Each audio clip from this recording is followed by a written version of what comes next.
I was trying to fix my snowblower, which hadn't really been used in a couple years. So what happened was I never drained the gas out, which is always a bad thing to do. So you should always drain the gas out so the gas doesn't go stale. Even with fuel stabilizer, that doesn't really help long term. So I was having issues starting it, so I actually had to clean out the carburetor. And after cleaning it out, I think that helped because I was able to start it. But even then, it was hard to start because I still had the old fuel on it. And my goal, through this session was to remove all the old gas from the tanks.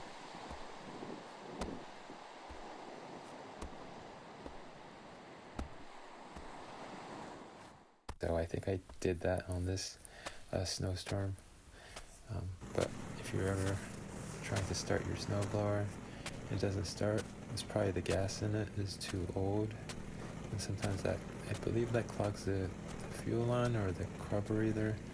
I'm not mechanical, so don't mock me for this, but I did use a carburetor cleaner to spray the carburetor, and that seemed to do the job.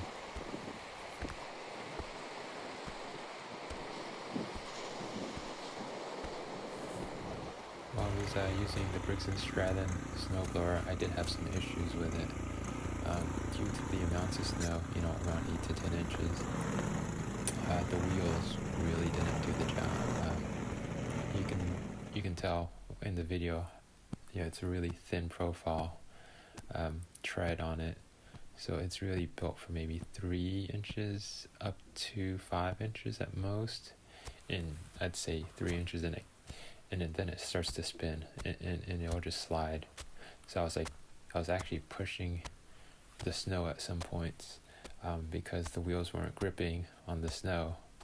So that is something you have to be careful with. Not be careful, but just realize that you might end up just pushing the snow, which isn't the best thing. One other thing I had to do with the snowblower was to prime it more than 3 times. Normally you'll push that small rubber button about 3 times to push in a little bit of gas into your snowblower, but 3 times never worked. It would just stall out. And again, I attribute that to the old gasoline. So I actually primed it 5 times, maybe even 6, which you probably shouldn't do normally. But that did do the trick.